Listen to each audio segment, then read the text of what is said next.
दादा बैठक घेतली, काय नियोजन ठरलंय मुंबई येथे होणाऱ्या आंदोलनाविषयी?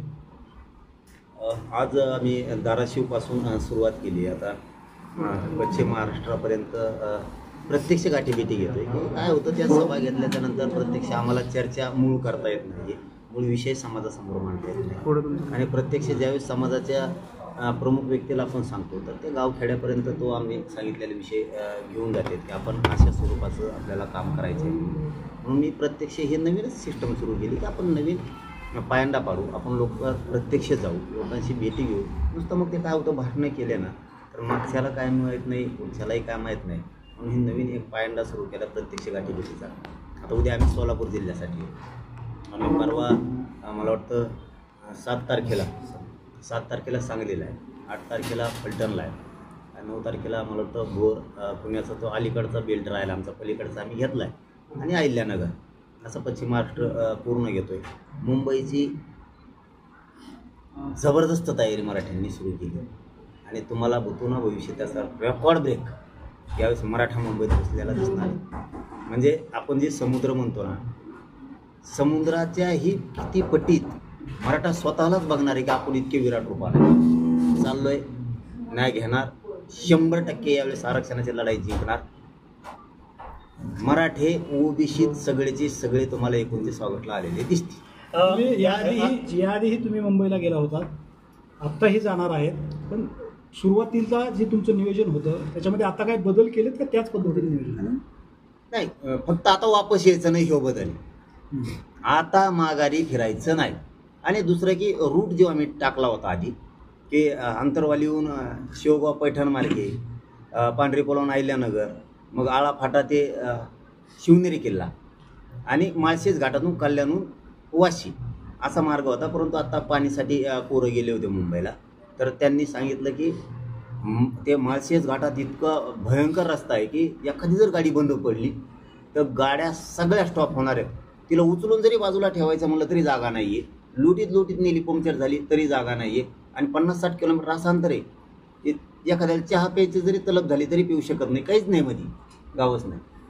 तर पोरांचं म्हणणं आहे की आपण शिवनेरीपर्यंत फायनल, आपण शिवनेरीहून चाकण मार्गे, तळेगाव मार्गे, लोणावळा आणि वाशी, चेंबूर, आझाद मैदान असं जाऊयात.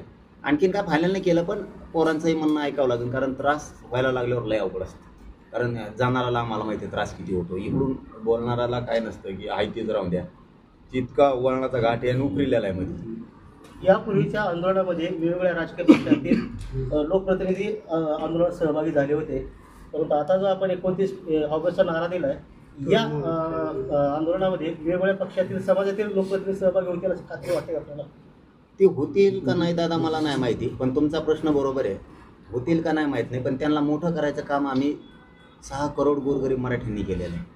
त्याच्यामुळे आमचं कर्तव्य, आमच्या लेकराचं आता कल्याण होणार आहे गोरगरीब मराठ्यांचे आरक्षणामुळं. आम्ही त्यांना सांगणार आहे तुम्ही या, म्हणजे ग्रामपंचायत सदस्यापासून ते जिल्हा परिषद सदस्य, पंचायत समितीचे सरपंच, माजी सरपंच, सभापती, जिल्हा परिषद अध्यक्ष, जिल्हा परिषद सभापती, माजी अध्यक्ष, आमदार, खासदार, मंत्री, माजी आमदार, सगळ्यांना सांगणार आहे की तुम्ही मुंबईला या.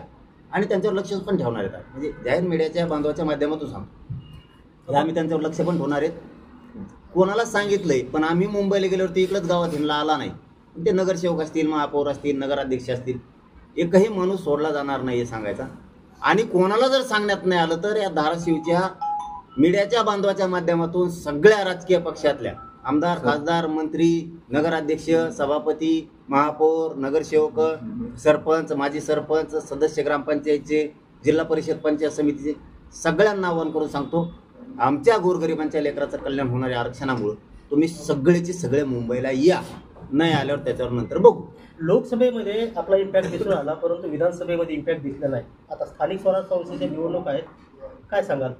नाही, मी विधानसभेला नव्हतोच दादा. नाही, तुम्ही नव्हता, पण समाज कुठल्या बाजूला, कुठल्या दिशेने झुकणार असं काय असतं, ज्यावेळेस आपण मैदानात नाही, समाजाच्या खांद्यावरती जबाबदारी दिली, त्यांना जे वाटलं त्यांनी केलं. लोकसभेला मैदानात होतो, करून दाखवलं. मी थोडा वेगळ्या पद्धतीचा माणूस. मी एखादं बोललो की ते करतो, मी खोटं नाही बोलत. आता मुंबईत सांगितलं तुम्हाला पहिल्यापेक्षा 5 पट राहील, 5 पट जर पब्लिक पहिल्यापेक्षा दिसली नाही आपलं तोंडावर नाव बी नाही घ्यायचं. तसंच विधानसभेला आपण नव्हतोच. बघूयात ना आता पुढच्या निर्णयाचा आत्ता नाही सांगू शकत, जे तुम्ही प्रश्न विचारला त्याच्यावर. पण आमच्यात नसणारा तो आमचा नाही, ह्यो मात्र संदेश येणाऱ्या निवडणुकीत 100%. 29 तारखेच्या मोर्चाची तुम्ही तारीख बरेच दिवसापूर्वी जाहीर केली आहे. आतापर्यंत सरकारकडनं कोणी संपर्क साधला यावेळेस किंवा काही बोलणं कोणाशी होत आहे? नाही, संपर्क साधला नाही आणि मी त्याचा विचार पण कधी करत पण नाही.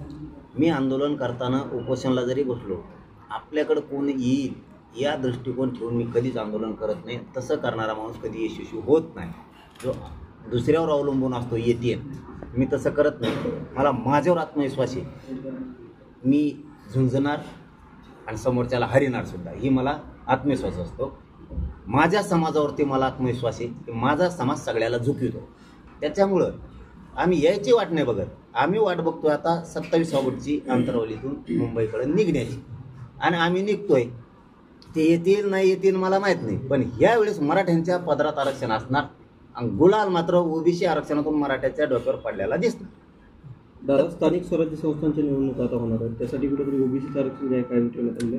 27% ओबीसी आरक्षणाचा वाटा सरकारनं त्याच्यासाठी दिलेला आहे. काय नेमकं आपण कसं पाहता याच्याकडं निवडणूक आता काय असतं, न्यायदेवतेपुढं आपण काय बोलणार.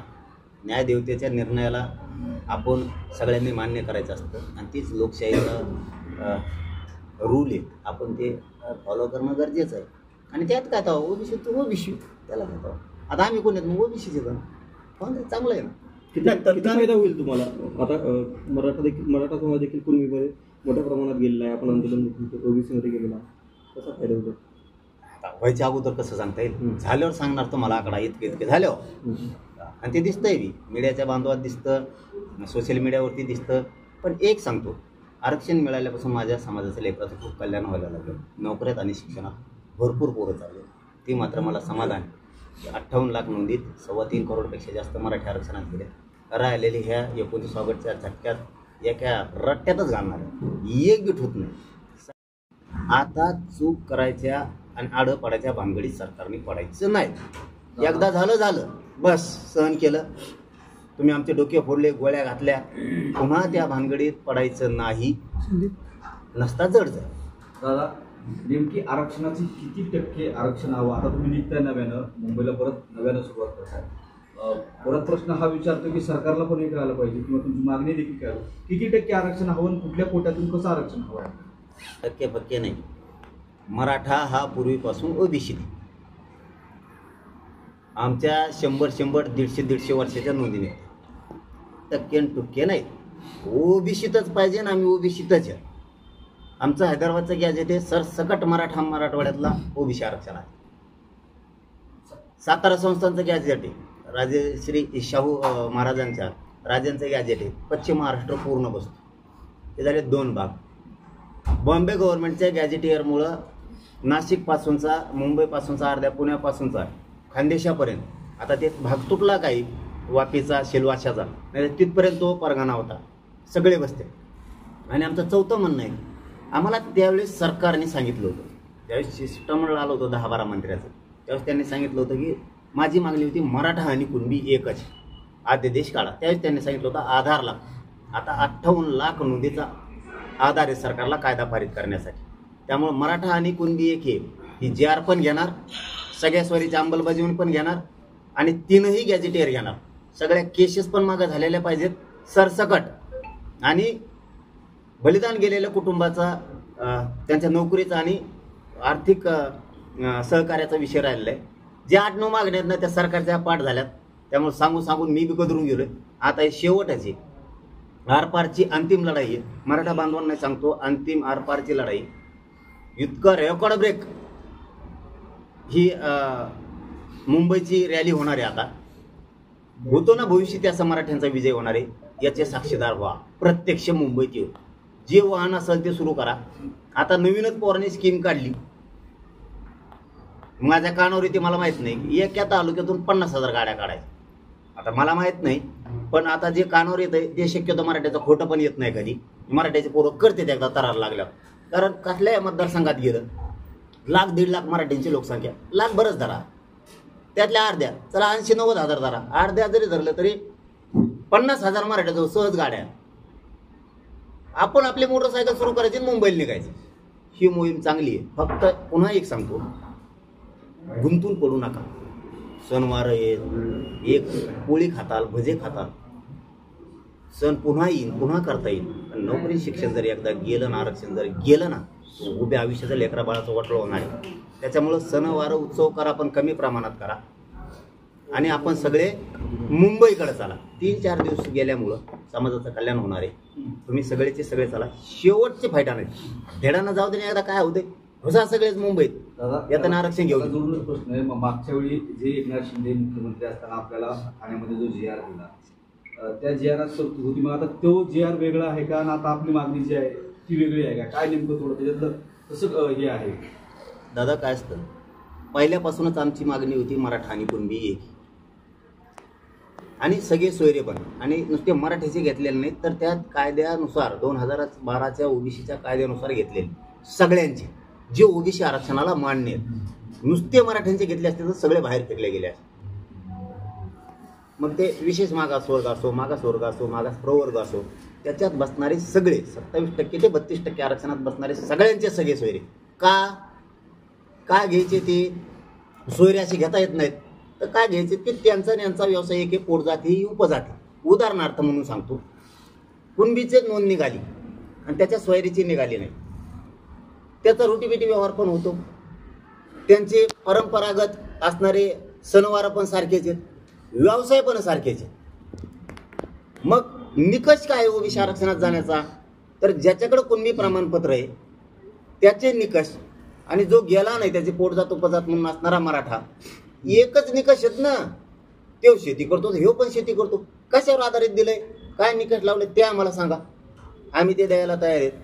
परंपरेनुसार लग्नाच्या सोयरीके जुळते ते सगळे सगळे सोयरे अशी व्याख्या दिलेली. पण सगळे सोयरेच का घ्यायचे, तर पुन्हा पॅरेग्राफ दिलेला आहे की ज्या मराठ्यांची कुणबी नोंद निघाली त्याचे सोयरे म्हणजे त्याचा आणि याचा व्यवसाय एकच आहे, त्याची पोटजात उपजात तत्सम म्हणून याला सुद्धा आत घेण्यात यावं, अशी ती व्याख्या केलेली. त्याच वेळेस सगळे सोयरे म्हणजे काहीचा अर्थ वेगळाच काढत येत की आईला जाताच येत नाही, आईचे नातेवाईकच घेत, म्हणजे बुद्धिभेद करायचा. आम्ही दिलेली, आम्हाला डोकं आहे म्हणून आम्ही ती दिलेली आहे, मी एकट्याने दिलेली नाही. त्यावेळेस तिथं महाराष्ट्रातले अभ्यासक होते. असं माहिती, बरं झालं तुम्ही लय महत्त्वाचाच प्रश्न विचारला. माहिती असली पाहिजे राज्याला सुद्धा. तिथं महाराष्ट्रातले सगळे अभ्यासक होते, तिथं सगळे हायकोर्टातले वकील होते, कायद्याचे अभ्यासक होते, घटनेचे पण अभ्यासक होते, सगळे बरेचसे समन्वयक सुद्धा होते. तिथं ज्यांनी पूर्ण हयात आरक्षणात घातले असे सगळे लोक होते. सगळ्यांनी वाचलं हे ठेवायचंय का, सगळ्या सोयरीच्या अधिसूचना कसं आहे काय. जेव्हा सगळे ओके म्हणले तेव्हा पाठ 3-3:30ला हो म्हणलेलं झालं. मस्त 11 वाजल्यापासून पाठ 4 वाजेपर्यंत खलबतं सुरू होते. त्यामुळे सगळ्या सोयरीची पण अधिसूचना काढली, तिची पण अंमलबजावणी घेणार आहेत. हे सुद्धा मुख्यमंत्री फडणवीस साहेबांनी लक्षात ठेवायचं. मराठा आणि कुणबी एक हे पण घेणार, गॅजेट सुद्धा घेणार. मराठवाड्याच्या हैदराबाद गॅजेट सहित पुरं घेणार. यावेळेस मी मुंबई सोडणार नाही, मराठ्यांनी सुद्धा सोडायचे नाही. फक्त मराठ्यांना पुन्हा विनंती आहे, वेळ ओळखत चाला, संकट ओळखत चाला, कधी एकत्र यायचं याचे संकेत समाजाला कळाले पाहिजे. आणि तुम्हाला संकेत देतोय, हीच योग्य वेळ आता मराठ्यांनी मुंबईत 29 ऑगस्टला एकजूट दाखवायची आणि गोरगरीब मराठ्यांच्या डोक्यावर विजयाचा गुलाल टाकायची. मराठा हरवून देऊ नका. शेतकरी मराठा, व्यावसायिक मराठा, डॉक्टर, मास्तर, वकील, छोट्या मोठ्या टपऱ्यावले, हॉटेलवाले, रिक्षावाले, जीपवाले, टेम्पोवाले, एसटी ड्रायव्हर, कंडक्टर, माथाडी कामगार, डब्यावाले, अख्खेच मुंबईकडे एक 2-3 दिवस काम बंद ठेवा. मुंबईकडे फक्त 29 ऑगस्टला आझाद मैदानला 10 वाजता आम्ही बसलो, आशीर्वाद द्या तुम्ही वापस आरक्षण आणायची जबाबदारी आपली. आणि दिलेला शब्द मराठ्यांनो प्रत्येक वेळेस मी पूर्ण केलेला आहे. तुमच्या लेकरा बाळासाठी, तुमच्या लेकरा बाळासाठी जगतो. तुम्हाला सांगितलं होतं ओबीसी आरक्षणात घालीत. 58 लाख नोंदी म्हणजे 3 करोडपेक्षा जास्त मराठी आरक्षणात घातलेत. आणि आता तुम्हाला शब्द आहे, 100% राज्यातले मराठी आरक्षणात घालणार. फक्त तुम्ही सगळ्यांनी मुंबईकडे चालायचं. भारतीय जनता पार्टीची वोट बँक जी आहे ती ओबीसी आहे. देवेंद्र फडणवीस आता ओबीसी मध्ये मराठ्याला सरसकट आरक्षण देतील का? आणि दुसरा प्रश्न असा आहे, मुस्लिम आरक्षणासंदर्भात आपलं काय मत आहे? त्यांनी दिलं नसतं ना. देवेंद्र फडणवीस साहेबांनी तुमच्या म्हणण्यानुसार ओबीसीतून आरक्षण दिलं नसतं, पण मराठेच ओबीसी देत. 58 लाख नोंदीचा आता आधार आहे. आमचं हैदराबादचं गॅजेटियर आहे, कसं काय देणार नाहीत? त्यांना आता बोलायला कुठेही जागा नाही. 1.5-2 वर्ष वेळ दिला. 29 ऑगस्टला 2 वर्ष आंदोलनाला पूर्ण होतात. पूर्ण वेळ दिला आम्ही. कुठंही सरकारचं वेटीच धरलं नाही किंवा त्यांचं मन बघितलं नाही किंवा त्रास दिला नाही. त्यांनी वेळ मागायचा आम्ही द्यायचा, त्यांनी वेळ मागायचा आम्ही द्यायचा. 2 वर्ष दिला, आता 1 घंटा सुद्धा देत नसतो. एकदा जर मी अंतरवाली सोडली, पुन्हा वेळ नाही, मंत्री येऊ नाही, तिकडे संत्री येऊ नाही तर फंत्री येऊ, पुन्हा गाडी माघारी मराठ्यांची वापस फिरत नसती. त्यामुळं फडणवीस साहेबांनी लई डोकं लावण्यापेक्षा मराठा आणि कुणबी KJR काढावा, गॅजेट लागू करावं, मोकळं व्हावं. आमच्या आहेत 8-9 मागण्या देऊन मराठ्यांशिवाय सत्ता येत नाही याचा विसर फडणवीस साहेबांनी पडू देऊ नये. या सरकारमध्ये सर्वात जास्त संख्या जी आहे ती मराठा समाजाची आहे. लोकप्रतिनिधी जास्त आहेत मराठा समाजातील, पण ते का आवाज उठवत नाहीत? समाजाबरोबर काय येत नाही? तीच तर अडचण आहे ना आमची. तिथंच मुळे आधी मी नेमकं आता ते येत नाहीत, काय करावं? तेच प्रॉब्लेम आहे. आता ते येत नाहीत, त्याला आम्ही काय करावं? पण आता आम्ही सिद्ध केलंय ना, गोरगरिबांची लढाई गोरगरिबांना लढायची, जिंकायची. कोणत्या आमदार मंत्र्याचं ऐकायचं नाही. पुन्हा एकदा धाराशिव जिल्ह्यातून पत्रकार बांधवाच्या माध्यमातून मराठा समाजाला सांगतो, जर का एखादा आमदार कोणाला कुजबुजला बी कार्यकर्त्यामार्फत जाऊ नका मुंबईकडे, फक्त मला नाव सांगा, त्याचा बाजार उठेला म्हणून सांगायचं. मंत्री आमदार कोणी पण असू द्या, पण मराठ्यांनी एखाद्या नेत्याचं ऐकून मुंबईला यायचं टाळायचं नाही. स्वतःच्या लेकरा बाळाचं वाटोळं करू नका. मला 1-2-3 दिवसापूर्वी आणखीन एक गोष्ट कळाली. काही जण असं म्हणतात की आमचे 10-5 लाखाचे काम आहेत त्यांच्याकडं, म्हणून आम्हाला येता येत नाही, आणि किंवा मग विरोध दाखवल्यासारखं करायचा. अरे तू मराठ्याचा आहे, 10-5 लाखासाठी तो एकट्याचं कल्याण, अख्ख्या गावातल्या मराठीचं वाटोळ करतो तो एकट्यासाठी. हे असले पेरणाऱ्याचे पण नावं सांगा मला. एक जणाचं माहीत झाले, त्याचा बाजार आठवड्यात उठितो मी आता. कारण हे आमचंच काही मराठ्यांचे म्हणतात, नाही ते 10-5 लाखाचं काम होतं, मला मिळालेलं आहे, त्यांच्यामुळं मग कल्याण होतंय, आणि मग काय करायचं? तो एकट्याचं कल्याण होईल, पण बाकीचं पुरा गाव मारतो का? 6 कोटी मराठे का फाशीवर देतो का?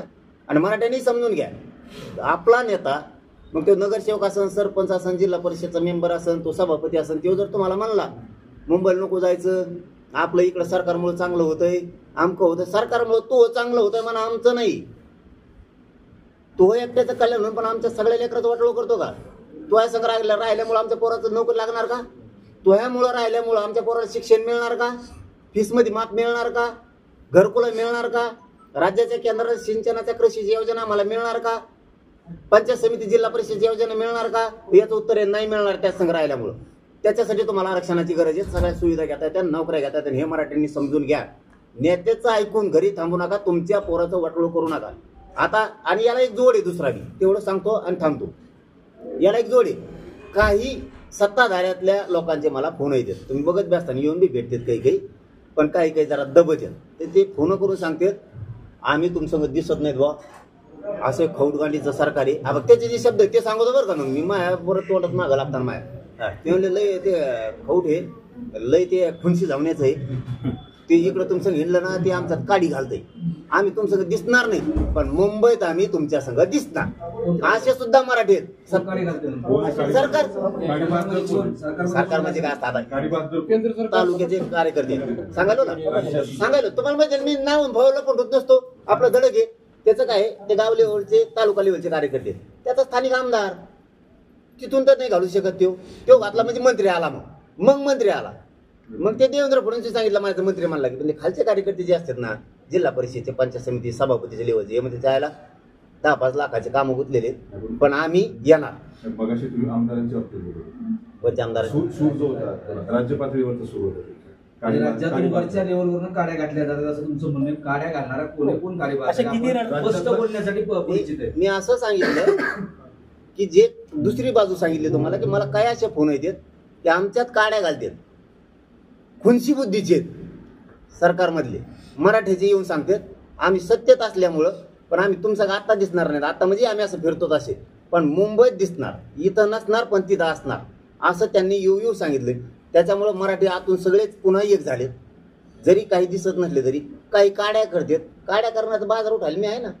फक्त मराठ्यांना पुन्हा तेच सांगतो की बाबा हो, जर एखाद्या नेत्याचं ऐकतात, एखाद्या सदस्याचं ऐकतात, तुमच्या लेकराचं वाटोळ ते मोठं होईल एकटं. त्याच्या एकट्यासाठी का पुरं गाव मारायचं का तालुका मारायचा? आमदार असेल तर ते एकटा सुधरत, तालुक्यात बी बघा तुम्ही, एक आमदार जर झाला, एका गावात लय झाले तर 2, 100 गाव झालं तर 100-150 लोक सुधारित येते. सुधारित आहे ते बी कामं दिलेले जा, त्यांनी जर 20-30 लाखाचे कामं दिले तर त्याला आल्याला ना अर्धा गाड्यातच घालतो. दिवसा सभा लावली की लाव गाड्या, तुला नव्हतं काम दिलं. मग बरेच सरपंचांनी वावरही केले, बऱ्याच जिल्हा परिषद सदस्यांनी वावरही केलेत. हेच नेते देतात आणि हेच पुन्हा त्याला वाटोळ करतात. त्यामुळे सुधरत कुणी नाही. आरक्षणातून आपले सगळ्याचे लेकरं सुधारणार आहेत. आणि सत्ताधाऱ्यातल्या मराठ्यांना सांगतो, सत्ता आली म्हणून लेकरं बाळं नाही सुधारणार. तुमच्या लेकी बाळीचे, तुमच्या पोराचे शापशिव्या खाऊ नका. ते म्हणून बाबा तुमची सत्ता होती त्यावेळेस तुम्ही मोर्चात नाही गेलात, आंदोलनात नाही गेलात, मला आरक्षणाची गरज आहे, मला मोठं व्हायचं आहे, शिक्षक व्हायचं, डॉक्टर व्हायचं आहे, मला वकील व्हायचं आहे, इंजिनियर व्हायचं आहे, मला IPS दर्जाचा अधिकार व्हायचं आहे, IAS व्हायचं आहे, क्लास 1 क्लास 4चा अधिकारी व्हायचं आहे. आरक्षण असतं तर मी झाले असते. तुम्ही मोर्चात गेला नाहीत म्हणून सत्ताधाऱ्यातल्या मराठ्यांना सुद्धा सांगतो, स्वतःच्या लेकराचं वाटोळं करू नका. तुमच्या स्टेटसप्रमाणे तुम्हाला लेकरं शिकावे लागतील. त्याच्यासाठी आरक्षणाची गरज आहे. तुमच्याजवळ करोडोनी पैसा असला तर फक्त तुम्ही शिकू शकाल, पण 1% जर लेकरं हुकलं तर तुमचं पोरगं तुमच्या डोळ्यात देखता MBBS झालेलं नसणारे, ते कलेक्टर PSI झालेलं नसणारे. चूक करू नका. सत्तेच्या मागं पळून स्वतःच्या लेकराचं वाटोळं कोणी करू नका. अख्खेच्या अख्खे विरोधी असतील, सत्ताधाऱ्यातले मराठी असतील, सगळे मुंबईला चला. शेतकरी मराठा मुंबईला चला, व्यावसायिक मराठी पण मुंबईला चला. तुम्ही मजूर असताल तरी मुंबईला चला. किती दिवस आता कंपन्यात आपण हमाली करायची, किती दिवस आपण आता कंपन्यात काम करायचं. आपल्याही लेकरा बाळाची, लेकी बाळीचे स्वप्न आहेत की अधिकारी व्हायचं. कधीतरी लेकराच्या सुखाचा विचार करा, समाधानाचा विचार करा.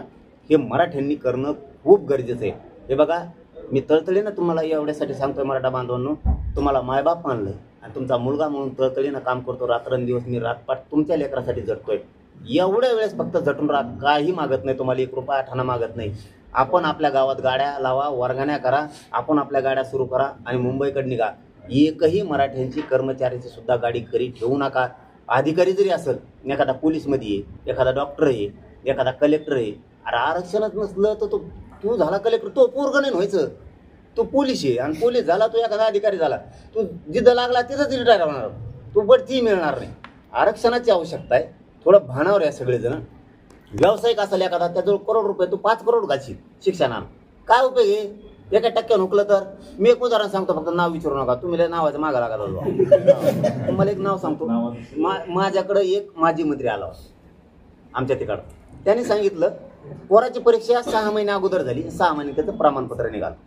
त्यानंतर वेळेस आले म्हणे, हेच प्रमाणपत्र जर 6 महिने आधी निघालं असतं माझं पोरगं कलेक्टर झालं असतं, लहान पोरं. ही सत्य हकीकत. म्हणून मराठा समाजाला माझी वेळोवेळी विनंती आहे, अशी संधी पुन्हा येणार नाही. 75 वर्षात पहिल्यांदाच चालून आली. तुम्ही एकजूट राहिलात म्हणून असेच एकजूट राहा. एवढ्या वेळेस ताकद लावा. आपलं एकमेकाचं पटत नसत, चूक माझी एखादी असू शकते, चूक डोक्यात ठेवू नका, सोडून द्या. पण आरक्षणासाठी जरी एखादी माझ्याकडून चूक झाली असेल, एखादी तुमच्याकडून झाली असेल, त्या चुकीसाठी समाज वायाला जाईल, समाज बर्बाद होईल, समाज हरल, असं पाऊल उचलू नका. सगळे मुंबईकडे चला. हे आता अंतिम फाईट आहे. आरक्षणच मिळवायचं, कोणी येऊ द्या आडवं, आणि घोसा एकदा मुंबईत चला. सरकारला जर स्थानबद्ध किंवा नाकाबंदी केली तर काय? इतक्याला एवढं सोपं आहे. मी सरळ सांगतो मुख्यमंत्री साहेब, तुम्हाला एकदा चूक झालेली, मला मनोज जरांगे म्हणते, मग मी एकदा तरायला लागलो ना, मला आग्या पिच्छा नसतो. मग काय एकदा आमचे डोके फुटले, आजही गोळ्या आमच्या अंगातल्या निघत नाही. आत्ता सुद्धा अंतरवलीतल्या माय माऊल्या आमचा बाजावर झोपून येत. आमच्या काही गुडघ्याचे ऑपरेशन सुरू आहेत. कुणाच्या मांड्याला टाके घेतलेत, कुणाच्या 34 टाके डोक्यात पडले. ती आमच्या लक्षात पुन्हा येऊ देऊ नका. ती जर विषय लक्षात आला ना, आमच्या डोळ्यात रक्त उतरतं. कारण आईला मारलेलं तुमच्यातलं सुद्धा कुणीच नाही बघू शकत. आमच्या माय माऊल्या मांडीवर लेकरं घेऊन बसले होते. साहेब, ते विषय निघाला ना, माझं काळीच चिरल्यासारखं होतं. कारण बघताना आम्ही डोळ्याने बघत होतो. असं मारत होते की जनावराला मारत, दोन्ही हातानं मारत होते. ज्यावेळेस त्यांच्या काठ्या मोडल्या हातातल्या, त्यावेळेस त्यांनी इटाने आणले आमचे लोक. आमच्याच इटाने आमच्याच लोकांचे डोके फोडले. ज्यावेळेस गोळ्या मारायच्या संपल्या, त्यावेळेस त्याने बंदुकीचे उलटे दस्ते करू मारले, म्हणून डोके फाटले लोकांचे. आमचे कुंकर फाटले. एक जणाचं तर आमच्या ताईचं नाक तुटून गेलो. इतकी क्रूरपणे प्राणघातक हल्ला केला होता. फडणवीस साहेब, तुम्हाला सांगतो, पुन्हा ती चूक नाही करायची आणि त्या भानगडीत पडायचं नाही. मी आडविलं नामकं करीन, तमकं करीन. राज्यातला पांढरा रस्ता सुद्धा सुरू राहणार नाही. पांढरा रस्ता सुद्धा, एवढं लक्षात ठेवा. मराठ्यांच्या नादी लागायचं, गोडी गुलाबीनं तुम्हाला जे करायचं ते करायचं. त्यावेळेस घडलं आता. पुन्हा त्या भानगडीत पडायचं नाही आहे, हे मात्र तुम्ही लक्षात ठेवा. तुम्ही जर ती भानगड करायला जाता, पोलीस हे नामकं करीन आणि तमकं करीन, त्याची किंमत इतकी भयंकर तुमच्यासह देशातल्या पंतप्रधान मोदी साहेबांना सुद्धा त्याची किंमत मोजावी लागणार. तुम्हाला मी प्रामाणिकपणाने सांगतोय, धमकी नाही आहे, हे तुम्हाला मी समजून सांगतोय, कारण तुम्हाला ती खोड आहे. तुम्हाला ती खोड आहे लोकांच्या, कारण तुम्हाला जनतेची माया नाही आहे. तुम्हाला आई कळत नाही, बहीण कळत नाही, लेकरू बाळ कळत नाही, काय कळत नाही. कळत असतं तर आमच्या 9 वर्षाच्या पोरीच्या पायात गोळी शिरली नसती. इकडून गोळी शिरली ती इकडच्या बाजूने निघली होती. त्या लेकरांचा काय जीव मानला असं. त्याच्यामुळं तुमचं आम्हाला माहीत झालेलं आहे, म्हणून तुम्हाला सावध करतोय, पुन्हा त्या भानगडीत पडू नका. आई बहिणीवर पोरावर जर हात पाडला ना, मराठी कोणत्याही टोकाला जातात बरं का फडणवीस साहेब. आणि तुमच्यामुळं पुऱ्या देशातल्या सरकारला सुद्धा हादरा बसत. मोदी साहेबासहित हेही शब्द लक्षात ठेवा माझा तुम्ही. मराठ्याचा इथून पुढं नाद करू नका आणि मराठी बार बार मार खायला मोकळे बी नाही. दादा, मागे अशी एक चर्चा होती की राज्य सरकार सातारा घ्यायचं कसं, हैदराबाद घ्यायचं स्वीकारायला तयार आहे. तयार होतो अशी चर्चा आहे. नाही हो. शिवसेनेने नाही काय असतं करतात. मग मी तुम्हाला मीडियाला का खोटं बोललो राव. तुमचा माहिती एवढा जीवन महा तुमच्या ते एका बातमी येण्यापुरतं बोलत नाही काय नाही. आम्हाला जे आमच्या गोरगरिबाचा प्रश्न मीडियावाल्यांना लावून धरला ना, आम्ही प्रत्येक वेळेस त्यांचे उपकारच मानतो. प्रत्येक वेळेस मीडिया इतके झटून राहिलेत ते बिचारे की खरं सांगतो, त्यांच्या लेकरा बाळाचं कल्याण होणार असणार आहे कुठंतरी. इतके झटून राहिले. मी कधीही खोटं बोलत नाही. मला सांगा, जर गॅजेट देत होते, एका एका नोंदीसाठी तळमळ करतो. काल शिरसाट साहेबाला दिवसभर बेजार केले मंत्री महोदयांनी तुमच्या धाराशिवसाठी, काल दिवसभर. आणि लातूर हे आपले सोलापूरसाठी काल सोलापूरला मंत्री महोदय शिरसाट साहेबांनी बैठक घेतली. मी एका एका नोंदीसाठी जीव जाळतो समाजात करतो. एवढं मोठं गॅजेट सोडीन मी, मला काय चावतं होती. पण हे काय आता सरकारकडून बोलायचं म्हणल्याच्या नंतर आमच्यातच राहायचं आणि हळूच तिकडं जायचं, सरकारकडून बोलायचं. मला काय अडचण होत येत होते तर बरं. मी पहिल्या दिवसापासून मागणी माहिती तुम्हाला खरं सांगतो. जाऊन द्या, तुम्ही विचारलं तुम्हाला टाईम दिसतो आता लय मोठा. हो द्या काय होते, मला लय मोठा टाईम. तिथं असं ठरलं होतं, शंभूराजे देसाई साहेब आले. मराठ्यांनी हे समजून घ्या, खोड कोण करतंय हे मग त्यांना गॅजेट देत होते. त्याचं उत्तर सांगतो मी तुम्हाला. हे म्हणले त्याच्यानंतर शंभूराजे देसाई साहेब आले 2-4 महिन्यांनी आणि त्यांना सांगितलं की तुम्ही गॅजेट का आणणार हैदराबादून. गॅजेट महाराष्ट्र सरकारजवळ आहे का. कोण म्हणतो ते टार्फ आल्या की गॅजेट देत होते. गॅजेट महाराष्ट्र सरकारजवळ आहे का, तर याचं उत्तर आहे नाही. ते हैदराबाद सरकारजवळ आहे. आणि केव्हा देत होते. तो ह्याजवळ पुस्तक आहेत लय मोठे, ते घ्यायला मोकळे येतोय. तो डोक्यावर हिंडी तसेच घेऊन कवर. असं कधी झालंय का. ग्रामसेवक ग्रामपंचायतने ठराव घ्यायच्या आधीच गावात रस्ता झाला, असं कधी झालंय का. नाहीच ना, ते कायद्याला मान्यच नाहीये. मग ते गॅजेट हे हैदराबाद. शंभूराजे देसाई साहेबांना सांगितलं तुम्ही हैदराबाद गॅजेट का आणत नाही. ते हैदराबादला गेले, त्यांना गॅजेट दिलं नाही. कारण तिथल्याने सांगितलं तुमचे मुख्य सचिव पाहिजे. मग आमचे मुख्य सचिव, कारण ते 8-9 हजार कॉप्या त्या अटेस्टेड करून द्यायच्यात. त्यावेळी पुन्हा आठवण करून देतो. बरं झालं विचारलं, सरकार बी जागा होईल तुमच्या एका प्रश्नामुळे. मग पुन्हा मुख्य सचिव त्यांनी नेले 2-3 महिन्यांनी आणि अंतरवाली देऊन सांगितलं शंभूराजे साहेबांनी की आता आम्ही 8-9 हजार कॉप्या ॲक्सिडेंट करून आणल्या. ते इथं ठुल्या, वाचल्या. सरकारने अभ्यास केला. पुन्हा समिती आली. समिती म्हणली आम्ही तुमच्याकडून घेत नाहीत. आम्हाला काय नेमलं, मग आम्ही जाऊन आणणार. मग सरकारनं त्या ॲटेस्टेड कॉप्या शिंदे समितीकडे दिल्या. शिंदे समितीने घेतल्या. पुन्हा शिंदे समिती गेली, त्यांनी गॅजेट आणलं. म्हणजे मधुकरराजे आर्दड साहेब जे आयुक्त होते आपल्या मराठवाड्याचे, यांनी जाऊन आणलं. पुन्हा त्यांच्यानंतर दुसरी टीम गेली शिंदे समितीची, त्यांनी पण आणलं. आता त्याच्यावर 8-9 महिने झाला अभ्यास चालू आहे. झालाय त्यांचा अभ्यास. त्यांचा त्याच्यावरचा अभ्यास पुरा झालाय. आताशिक महाराष्ट्रात आणलंय आणि तुम्ही म्हणता देत होते. महाराष्ट्र सरकार जवळच नाही, देते कुठून. बरं मी एवढं मोठं एका नोंदीसाठी लढतो, एवढं मोठं गॅजेट सोडायला मला काही येड लागलं का. आता म्हणा भाऊ तुम्ही मला गॅजेट देत होते घेतलं नाही. सातारा संस्थांचं म्हणा, मी तिन्ही घ्यायला लावले. दादा औंध संस्थांच्या नोंदी सुद्धा घ्यायला लावल्या. आता म्हणा, आता मराठा समाज मला म्हणू शकतो गॅजेट देत होते घेतलं. तेव्हा न होतं घेता कुठून आणि दिल्यावर मला काय चावत आहे होती. दे म्हणा उद्या सकाळी. हां चला काय अडचण, कोण आहे त्याला म्हणा दे उद्या सकाळी. असं नाही होत. त्याला त्याच्यावर अभ्यास आता त्याने अहवाल केलाय. सरकारला देते, सरकार ते स्वीकारी. जसं की 58 लाख नोंदीचा अहवाल दिला. तुम्हाला याच्यातले बारकावे सांगतो. आमच्या 58 लाख नोंदी शिंदे समिती मुदत संपत आली होती. शिंदे समितीची अहवाल दिलेला नव्हता. आता त्या अहवाल सुद्धा 58 लाख नोंदीचा दिल्यामुळं आता आमच्या अधिकृत 58 लाख नोंदी झाल्यात. देव जरी आला आणि कसला विरोध करणारा त्याचा बाप बी आला आणि त्याचा आजा बी वरून आणला, आमच्या नोंदीला आता धक्का लागत नसतो. कारण आता त्या अधिकृत झाल्यात. तसंच शिंदे समितीकडे गेल्याच्या नंतर गॅजेट त्यांनी अहवाल दिल्यावर आता तो सरकारने स्वीकारायचा असतो आणि मग कायदा पारित करायचा असतो. याच्यापेक्षा अभ्यास कुणीच नाही. गणिताच्या शिक्षकाने गणिताचाच पिरियड घ्यायला लागतो, इतिहासाच्या शिक्षकाने इतिहासाचा पिरियड घ्यावा लागतो, इंग्लिशवाल्यानेच इंग्लिशचा घ्यावा लागतो. दुसऱ्याने शिकून उपयोग नाही. तुम्ही मी म्हणून काहीच उपयोग नव्हता, कारण 2 वर्षात मी बी लई शिकलो आता कायद्यातलं थोडं थोडं. त्यांनी शिकेलं मला फडणवीस साहेबांनी, त्यांनी सगळ्यांनी कसं आडशी राहतात, कसं काय करतात. मी हुकं टाकून थांबून गनिमिकाव्याने 2 पावलं मागं सर, शांत राहून गेम कर, असं करीत करीत 3 कोटी घातलेत. राहिलेले तुम्हाला 29ला घालतो. फक्त मराठ्यांना पुन्हा शेवटी सांगतो, हात जोडतो तुमच्या लेकरा बाळासाठी, तुमच्याच लेकरा बाळासाठी तुम्हाला हात जोडतो. एवढ्या वेळेस फक्त काम बाजूला फेकून जेवतं ताट बाजूला लोटा. सणवार काही नाही, सगळे मुंबईकडे चला. गणपती उत्सव आहे, मला आधी माहीत नव्हतं. 29 ऑगस्टला 2 वर्ष पूर्ण होते म्हणून मी तारीख धरली होती. गणपती येतात, मी म्हणतो का आपली हिंदू संस्कृती, वारकरी संप्रदाय संस्कृती, आपल्याला ते करायचं करा. गणपती संघ घ्या ना, आमचा आम्ही घ्यायलो. आंतर बोलले चलो मुंबई, विसर्जन समुद्रात. आपले सगळेच गणपती तिकडे घ्या, काय याला ताण. 1 नको 2 नको. मानाचा ग्रामीण महाराष्ट्राच्या मानाचा गणपती या बारीनं मुंबईत दिसली, काय अडचण आहे बा. दादा, आंदोलनापूर्वी जर सरकारनं चर्चेला बोलवलं, काही मार्ग काढतो, तो विश्वास असेल तर चर्चा करणार. तुमच्या पाया पडतो, मला चर्चेचा असा कटाळा आलाय तेच बोलत ते बी. मी तेच सांगतोय, मराठ्याला आरक्षण ओबीसीतून पाहिजे. ते म्हणतात नोंदी सापडून द्या, मग देतो. आता 58 लाख सापड्या, आता बोलायला जागा आहे का. मला म्हणले होते महाजन साहेब, तुमच्या म्हणण्याप्रमाणे जर करायची असेल ती मागणी मान्य, तर आपल्याला पुढे जायला पाहिजे. पुढे गेल्याच्या नंतर मग कायद्याचा काही स्ट्रक्चर असतात, त्या स्ट्रक्चराप्रमाणे करायचं असतं. म्हणलं बरं ठीक आहे बा. मग आता तवा नोंदीच नव्हत्या, आता 58 लाख आहेत. आधार पाहिजे ना, आता किती आधार पाहिजे, ट्रक भरून घेतो गाडी. आता 58 लाख नोंदी, बाकीच्याला आरक्षण ओबीसी दिलं, कोणाचा आधार आहे हो. आमचा 58 लाख नोंदीचा अहवाल आधार आहे. आणखीन काय पाहिजे यांना.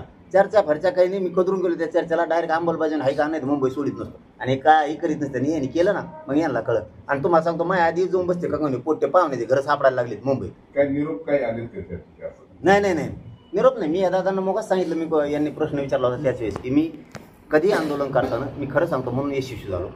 अगोदर काही लोकांचं असतं किती दिवसांनी सोडायला येतात, आपलं एक बी फोन दाखवायचा सरकारला, कधी येतो धडकून बसून जातो, मांडी घालतो लगेच काच कोणती जाऊन पारडाच. हां, जावा तुलनेत नको, कारण मला माझ्यावर विश्वास आहे, माझ्या समाजावर. तो समाज इतका कट्टर झाला ना आता, बघा बघा शान, मला खरंच शान वाटते. आणि तुम्ही असताल नसताल त्या समुदायाचं, पण एखादा समाज गरिबीसाठी लढत असताना त्याचा गर्वच मानला पाहिजे. हो, आणि मी जातीवादी नाही, अजिबात नाही. मी जातीवादी असतो ना तर तुम्हाला कालचं ज्ञानेश्वरीताई मुंडेचं प्रकरण सांगतो, दिखाऊपणा केला असता 100%. काय आपल्या संग येत नाही, जाऊन तिकडं काय जायचं यांचं सगळं दिखाऊ करून नुसतं मोर्चात जायचं त्यांच्या. त्या ताईने मला 3 मागण्या केल्या होत्या, की आम्हाला मुख्यमंत्र्याला भेटून करायला सांगायचं, माझा नवरा कुणी मारला, माझं कंपळच कुणी नेलं, माझे लेकरं उन्हात पडले, सासू सासरे म्हातारे आहेत, मी कसे सांभाळू इतके लेकरं. करता माणूस गेला, मी कसं झालं, नुसते ढसाढस रडत होती माऊली. आणि मला SIT पाहिजे. आणि तिसरं म्हणणं होतं त्यांचं की मला कुमावत साहेबच पाहिजे. 6 दिवसात एका फटक्यात तिन्ही जागेवर दिलं. एकदाच सांगितलं फक्त त्यांना फोन करू, या मॅटरमध्ये मी उतरणार. ताईच्या 3 मागण्या त्या 2 दिवसात पुऱ्या करायच्या नसता, एवढंच म्हणलं. नसता मग आपलं कसं असतं, नाही ऐकलं मग आपला याकळात दांडका. त्या ताईला न्याय मिळत, आपण सगळे संघ सोबत राहू. मी जातीवाद नाही करत, पण माझ्या लेकराला आरक्षण मागतोय, तुम्ही मला विरोध करू नका ओबीसीचे नाही. माझे गरिबाचे लेकरं मोठे व्हावेत, कारण तुमचे लेकरं मोठे होताना आम्हालाही वाटलं होतं तुमचे लेकरं मोठे व्हावे. आज माझ्या गरिबाच्या मराठ्याच्या लेकरांनी तुमचं काय केलं, त्याला का फाशी घ्यायला लावता, त्याला का आत्महत्या करायला लावता. ती तिकडचा गप आहे ना, त्याच्यामुळे नाव घ्याय नाही, ती गप. मला एक सवय, तो बोललो का मग झोडतोय. मिटायचं त्याचं, पण ते बोलून बोलल्याशिवाय मी वाटत जात नाही. दादा तुम्हाला आतापर्यंत असं म्हणा व्हायला अवघड लेकरा बाळांच्या भवितव्यासाठी तुम्ही नाही कळालंय कचका कसा खरं. लेकरा बाळांच्या भवितव्यासाठी आरक्षण पाहिजे कायम तळमळीने सांगता, ओबीसी नेत्यांनी विरोध करू नका हे पण तुम्ही म्हणता. मात्र हा विरोध राजकीय भूमिकेतून आहे का? हे आरक्षण आपलं शैक्षणिक याच्यासाठीच का पूर्ण राजकीय? आता स्थानिक स्वराज्य संस्थेच्या निवडणुका बी आहेत. कारण जे कुणबी प्रमाणपत्र मिळतील ते ओबीसीच्या राजकीय आरक्षणाचे बी भागीदार होतील, त्यातून हा विरोध होतोय सगळा, आणि त्याबद्दल आपलं काय नाही मग आता त्यांच्या राजकीय भूमिकेसाठी आमच्या लेकराचं वाटोळ करता का? पण मी काय आम्ही कुणबी आहे, त्याच्या ज्या सुविधा आहे मी ते घेणारच आहे, त्यात तर दुमत नाही. म्हणजे ज्या सुविधा आहेत आम्हाला त्यात आम्ही घेणार. आम्ही एखादं वावर घेतलं आणि ते बागायतीच आहे आणि तुम्ही म्हणता ऊसच लावू नको, मग काय घेतलं ती? असं कसं होईल? आम्ही जसे आमचं जसं प्रमाणपत्र आहे, आमच्या जशा त्याच्या सुविधा त्या तर आम्ही घेणारच. का घेऊ नये? का घेऊ नये? त्यांनी विरोध करू नये. माझ्या गरीबाच्या लेकरात कल्याण होतं केलं तरी त्यांना एक संदेश गेलेला आहे, त्यांनाही तो कळतोय. तुम्ही विरोध केला तरी आम्ही मराठ्यांनी आरक्षण घेतलंय आणि तुम्ही नाही केला तरी घेतलंय, त्याच्यापेक्षा करूच नका ना. कशाला नाराजी पसरून घेता एकमेकात? असा मराठा आत गेलेलाच आरक्षणात गेला सगळा. चलो धन्यवाद.